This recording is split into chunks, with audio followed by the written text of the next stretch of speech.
মামুন ভাই, আমি একটু প্রশ্নটা করি যে আপনি ইসলাম নিয়ে যারা রাজনীতি করছেন তাদের পরিপূর্ণ রাজনীতি, কিন্তু আপনি ধরে নেন যে আমরা সাধারণ বাংলাদেশের মানুষ, আমরা ফলো করতে চাই আপনাদের আলেমদের, কিন্তু আমরা তো স্পষ্ট দেখতে পাচ্ছি যে আপনারা ঈদে মিলাদুন্নবী করবেন কি করবেন না সেটা নিয়ে দুই পক্ষ, তিন পক্ষ, বহু পক্ষ, 100 পক্ষ দাঁড়িয়ে গেছে। আমি শেষ করি, এটি নামাজ কিভাবে পড়া হবে কি পড়া হবে না সেটি আপনারা আসল ইসলাম নাকি চরমনাই আসল ইসলাম, আসল ইসলাম কি আসলে আটরশি, আসল ইসলাম কি আসলে মাওলানা রাজ্জাক সাহেব, এইটা নিয়ে তর্ক ছাড়া তো আমি মানে আর কোনো কিছু দেখি না। আমি আপনার কাছ থেকে একটু মানে খুবই ক্ষমা চেয়ে নিয়ে 2 মিনিটে একটু শেষ করতে বলছি, আমার একটু টাইম কনস্ট্রেন্ট আছে। জি জি, প্রথম প্রশ্নটা আবার বলেন তো একটু। প্রথম প্রশ্নটা হচ্ছে যে আপনি পরিপূর্ণ ইসলাম বলছেন কিন্তু সাংঘর্ষিক, এই যে আপনি ঈদে মিলাদুন্নবী সহ যে সকল মতবিরোধপূর্ণ যে বিষয়গুলির আপনি প্রশ্ন তুললেন, দেখেন আমাদের মতবিরোধপূর্ণ বিষয় খুবই গৌণ। মৌলিক কোন বিষয়ে আমাদের মধ্যে ইসলামিক যারা বিভিন্ন স্কুল অফ থট যারা আমরা ফলো করে থাকি, আমাদের মধ্যে কোনো দ্বিমত নেই। 5 ওয়াক্ত নামাজ এই বিষয়ে কেউ দ্বিমত করেছে, রমজান মাসে 30টা রোজা রাখতে হবে এই বিষয়ে কেউ দ্বিমত করেছে, প্রত্যেকটা মুসলমানের উপর সামর্থ্য থাকলে একবার হজ করা ফরজ কেউ দ্বিমত করেছে, প্রত্যেকটা যারা নাকি সামর্থ্যবান তাদেরকে যাকাত দিতে হবে এই বিষয়ে দ্বিমত করেছে, এবং ফজরের নামাজ 2 রাকাত, জোহরের নামাজ 4 রাকাত, আসরের নামাজ 4 রাকাত, মাগরিবের নামাজ 3 রাকাত, এশার নামাজ 4 রাকাত, এই বিষয়ে আজ পর্যন্ত কাউকে আপনি দ্বিমত পেয়েছেন? খুবই শাখাগত কিছু বিষয়ে দ্বিমত রয়েছে মুসলমানদের মধ্যে, এবং সেই বিষয়গুলো আলোচনার মধ্যে আসে, এবং সেটা প্রত্যেকটা মতাদর্শের মধ্যে যখনই আপনি আলোচনা, জ্ঞানগত আলোচনা হবে তখন সেই দ্বিমতগুলি আসবে সেখানে। সেই বিষয়গুলি তো এটার সাথে আপনি এখানে আলোচনার মধ্যে এই প্রসঙ্গগুলি আনার কোনো প্রয়োজন নেই। সোশ্যাল মিডিয়ায় যাদেরকে আমরা ইসলামী বক্তা বলে থাকি তাদের কিছু বক্তব্য এরকম তুলনা করা হচ্ছে, যারা একসময় ক্ষুদ্র ঋণ নিয়ে, সুদ নিয়ে ডক্টর মোহাম্মদ ইউনূসের সমালোচনা করেছিলেন, তারা আবার তার প্রশংসা করছেন।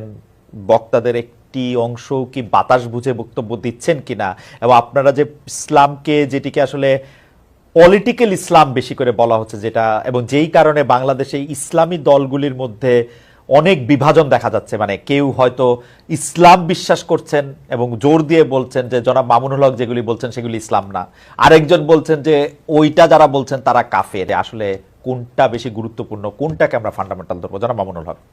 আমার প্রশ্ন হলো যে বিগত 50 বছরে ঢাকা বিশ্ববিদ্যালয়ে ইসলামী ছাত্র মজলিস, ইসলামী ছাত্র আন্দোলন, ইসলামী ছাত্র শিবির নামে আপনারা ঢাকা বিশ্ববিদ্যালয়ের ক্যাম্পাসে কোনো কার্যক্রম পরিচালনা করার সুযোগ আপনারা দিয়েছেন? ইসলামী কোনো সংগঠনকে দেওয়া হয় নাই। এই জায়গাটার আমি ইসলামী রাজনৈতিক চর্চার যে সুযোগটা থেকে ইসলামপন্থীদেরকে চরমভাবে বৈষম্যমূলক ভাবে তাদেরকে দমন করা হয়েছে। মামুন ভাই একটা ছোট্ট প্রশ্ন কি করতে পারি? যে ধরেন আপনি যে, আমি কথাগুলো শেষ করি। আচ্ছা ঠিক আছে, কোনো অসুবিধা নাই। দ্বিতীয় বিষয় যেটা ম্যাডাম বললেন যে এই যে পোশাকের যে বিষয়, আমি কিন্তু পোশাকের যে বিষয়টা বলেছি সেখানে আমি সুনির্দিষ্টভাবে একটা কথা বলেছি, সেটা হলো এই যে আমরা যারা ইসলামকে রাজনৈতিকভার আমরা রাজনীতিটাও যারা ইসলামের আলোকে করতে চাই, আমরা মনে করি যে ইসলাম কমপ্লিট কোড অফ লাইফ, সকল পূর্ণটাই ইসলামকে মানতে হবে। আমি ব্যক্তিগত জীবনে ইসলামকে মানবো, আমি ব্যবসার ক্ষেত্রে, অর্থনীতির ক্ষেত্রে ইসলামকে মানবো না, অথবা রাজনীতির ক্ষেত্রে ইসলামকে মানবো না। ইসলামকে এভাবে খণ্ডিত আকারে মানার কোনো সুযোগ আল্লাহ কোরআন দেয়নি, বরং পরিপূর্ণভাবে ইসলামকে, যারা পরিপূর্ণভাবে ইসলামকে মানতে চাই, এবং বিশেষ করে যারা আমরা রাজনীতিতে ইসলামকে অনুসরণ করতে চাই, আমাদের উপর রাষ্ট্রীয় যে দমন পীড়ন চালানো হয়েছে সেটা অন্য কোনো আদর্শিক ভাবে রাজনীতি যারা করে, আদর্শিক কারণে অন্য কারোর উপরে সেই বৈষম্যটা বাংলাদেশে অতীতে হয়নি। এই জায়গাটার কথা বলেছি। আপনারা বিষয়টা বারবারই আপনারা আলোচ্য বিষয়টা ভিন্ন দিকে নিয়ে। না আচ্ছা ঠিক আছে। দ্বিতীয় বিষয় আমি বলি আপনি যে প্রশ্ন করেছেন সেই প্রশ্নের জায়গায় আমি আসি, যে একটা বিষয়ের গুরুত্ব আছে, সবটারই গুরুত্ব রয়েছে।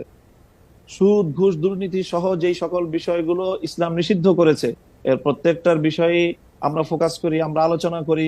হয়তো সবটা আপনারা শুনেন না, বা সবটা সেইভাবে মিডিয়ায় কভারেজ পায় না।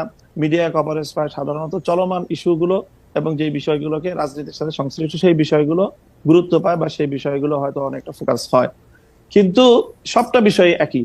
সর্বশেষ আপনি যে কথাটা এনেছেন, এই যে ক্ষুদ্র ঋণ এবং সুদ ব্যবস্থা, এবং ডক্টর ইউনূস সাহেবের সাথে বর্তমান সময়ে তার যে প্রশংসামূলক কিছু কথাবার্তা, দেখেন এখনো আমরা বলি যে সুদ ইসলামের দৃষ্টিতে জঘন্যতম একটা অপরাধ এবং নিষিদ্ধ একটা বিষয়।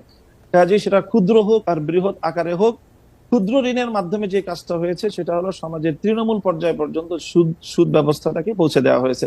সেই জায়গাটা থেকে আমরা অতীতেও সমালোচনা করেছি, আজও ডক্টর ইউনূস সাহেবের সমালোচনা করছি, ভবিষ্যতেও আমরা সেই জায়গা থেকে, ইসলামের জায়গা থেকে, যদি আমি মুসলিম হয়ে থাকি আমাকে সেই সুদ ব্যবস্থার বিরুদ্ধে আমাকে কথা বলতেই হবে। সুদ ব্যবস্থার প্রবর্তক হিসাবে এবং ক্ষুদ্র ঋণের মাধ্যমে সুদকে তৃণমূল পর্যায়ে পর্যন্ত পৌঁছে দেওয়ার জন্য আমরা ডক্টর ইউনূস সাহেবের সমালোচনা ভবিষ্যতেও করব। তবে তিনি একটা জায়গায় ভুল করেন, একটা জায়গায় সমালোচনার পাত্র, তাই বলে ওনার সব কাজই যে সমালোচনার যোগ্য সেটা নয়। তিনি দেশের অন্যান্য ক্ষেত্রে একটা দেশকে সামনের দিকে অগ্রসর করার ক্ষেত্রে এবং দেশের বর্তমান সংকট মামুন ভাই, আপনার বক্তব্য পরিষ্কার। নেতৃত্ব দিতে পারছেন, মামুন ভাই, আমি সেই একটু জায়গায় প্রশ্নটা আমরা করি। তার প্রশংসা